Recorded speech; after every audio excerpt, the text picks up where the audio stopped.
हाँ जी, हम भी अच्छे हैं। हाँ, ये बताने के लिए फोन किया था कि पंडित जी ने 11 दिन बाद का शुभ मुहूर्त निकाला है शादी का।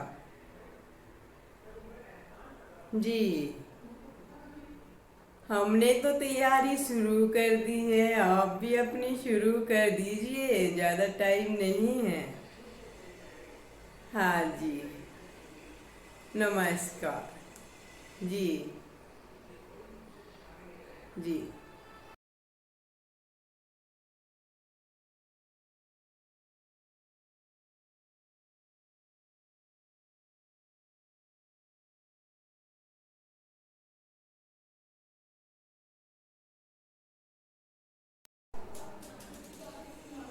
बहू, पहले मंदिर में जाके माथा टेक लो भगवान जी के सामने और अपनी नई लाइफ के लिए प्रेयर कर लेना। जो उस तरफ मंदिर है, चलो मैं लेके चलती हूँ। जी माँ जी, चलिए। जय श्री कृष्ण भगवान। आज मेरा नया जीवन शुरू हो रहा है। आप लोग मुझे आशीर्वाद देना। आप लोगों का आशीर्वाद हमारे परिवार पर, हमारे रिश्ते पर हमेशा बना रहे। जय माता रानी।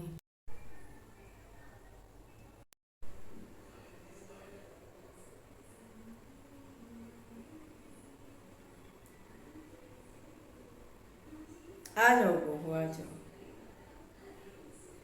बेटा, मैंने ही तुम्हें बुलाया था। आसपास की औरतें आएंगी मुंह दिखाई की रस्म करने, तो अच्छे से तैयार हो जाना। अभी थोड़ी देर में आने वाली है, तो तैयार हो जाओ तुम।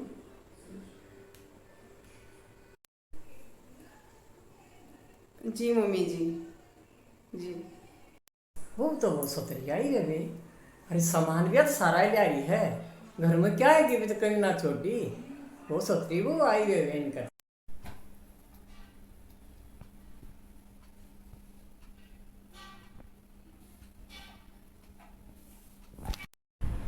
सोफा तो बहुत अच्छा है।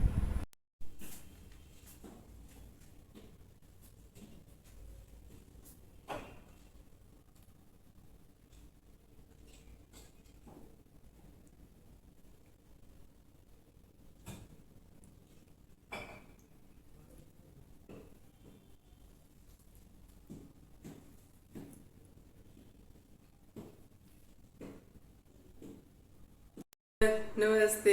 नमस्ते। आइए, बैठिए बैठिए। कैसे हो? चाय नाश्ता लो, अभी आती होगी बहू, बस अभी आवाज लगाती हूँ। बेटा आ जाओ, सब आ गए हैं तुमसे मिलने के लिए। बस आती है तब तक आप चाय नाश्ता लो। अरे आप बैठिए बैठिए बैठिए, मैं लेके आती हूँ ना नई बहू को रूम से। मैं लाती हूँ, आप बैठ जाइए।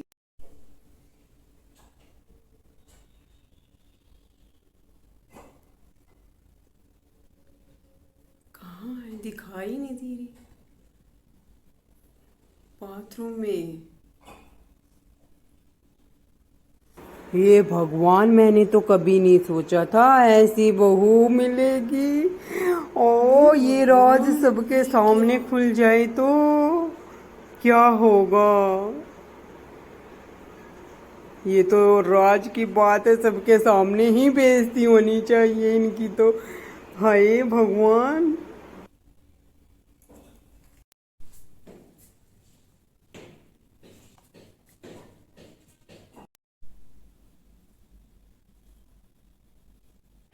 अरे देखो, तुम्हारे सिर पे कुछ लगा है, च्युइंगम सी कुछ चिपका हुआ है, देखो देखो ध्यान से।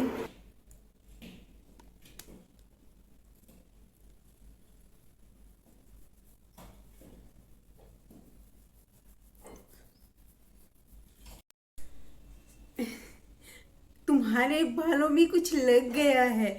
लाओ मैं देख लेती हूँ। पता नहीं क्या लगा ये। अरे पता नहीं, च्युइंगम जैसा है कुछ।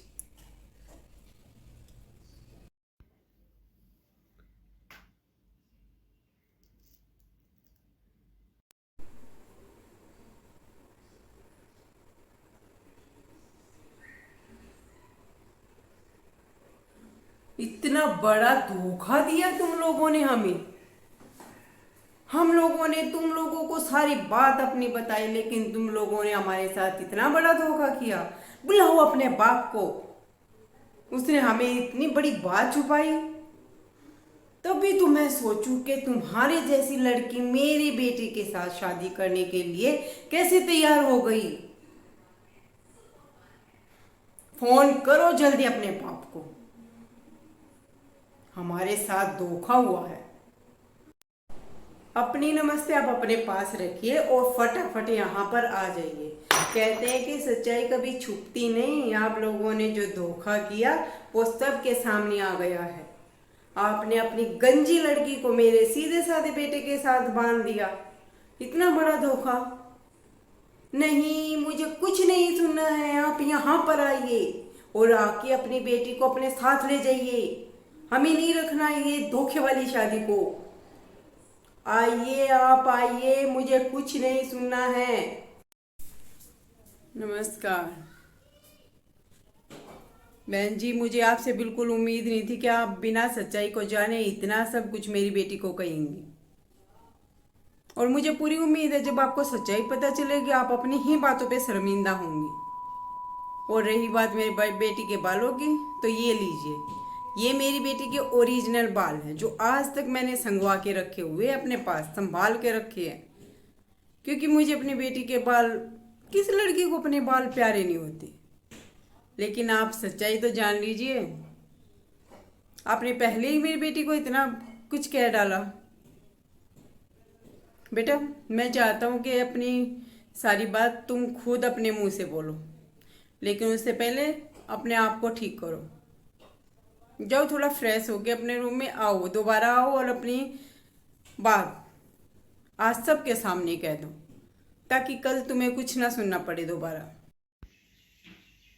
जी पापा जी, मैं अभी आती हूँ। जी पापा जी, मैं बताती हूँ मम्मी जी आपको सारी बात। आज से कुछ टाइम पहले मैं और मेरी सभी दोस्त घूमने गए थे। आते टाइम ड्राइव मैं कर रही थी, एकदम से अचानक रोड पे न जाने किस तरफ से एक बच्चा निकल आया और उसे बचाने के लिए मुझे गाड़ी को दूसरी तरफ मोड़ना पड़ा। उस तरफ से एक लड़का आ रहा था जिसका हमारी गाड़ी के साथ एक्सीडेंट हो गया। मैंने अभी अपनी सभी दोस्तों को बोला कि हम लड़के को हॉस्पिटल में एडमिट कराते हैं, लेकिन डर के मारे मेरी सभी दोस्तों ने कहा कि नहीं, हम फंस जाएंगे। और हम लोगों ने गाड़ी नहीं रोकी और हम वहाँ से चले गए। उसके बाद मुझे वो हादसा बार बार में याद आता था और मन में बहुत दुख होता था कि मेरी वजह से किसी का एक्सीडेंट हुआ।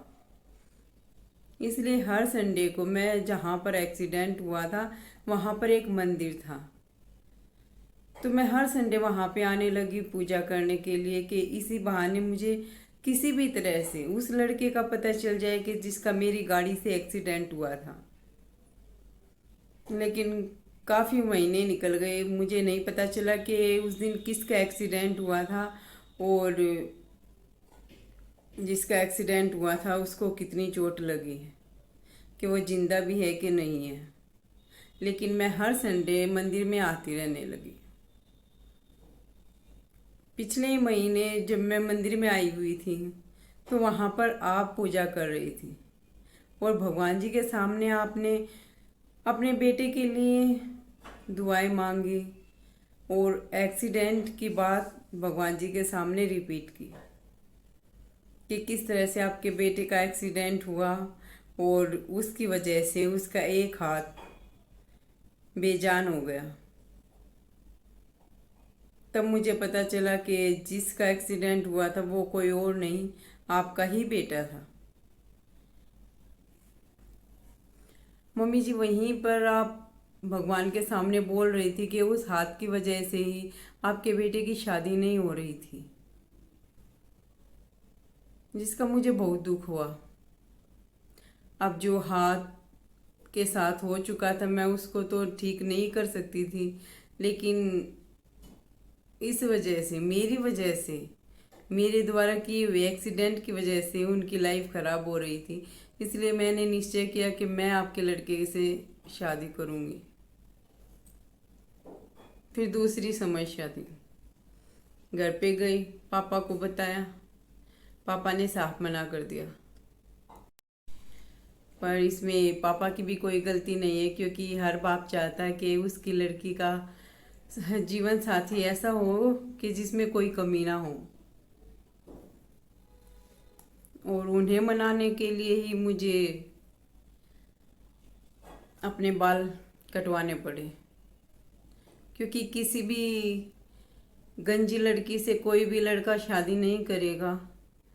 इसलिए पापा मजबूर हो गए कि आपके बेटे से ही मेरी शादी हो।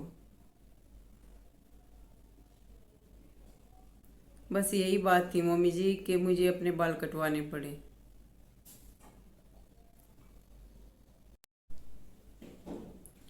उस दिन एक्सीडेंट हुआ, वो अनजाने में हुआ था। उसके लिए मैं आप लोगों से माफ़ी चाहती हूँ। उम्मीद है कि आप लोग मुझे माफ़ कर दोगे। मुझे माफ़ कर दो बेटा, बिना सोचे समझे मैंने भी तुम्हें पता नहीं क्या क्या कह दिया।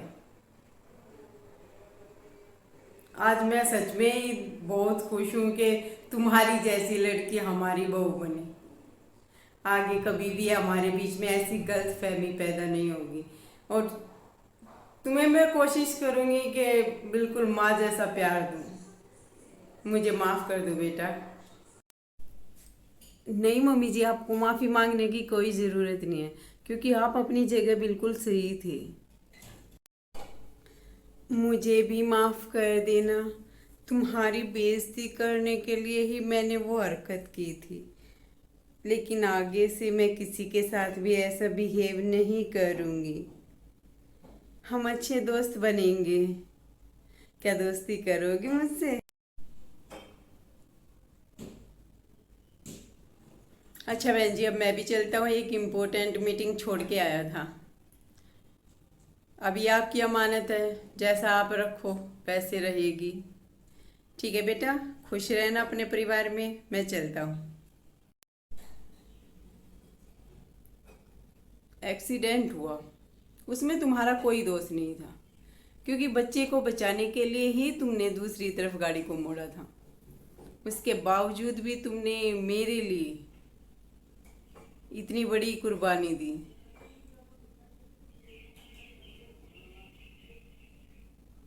मेरे लिए तो तुम दुनिया की सबसे खूबसूरत लड़की हो। तुम वीक लगाओ ना लगाओ, तुम्हारा मन इतना सुंदर है कि मुझे तुम किसी भी हालत में सुंदर ही लगोगी।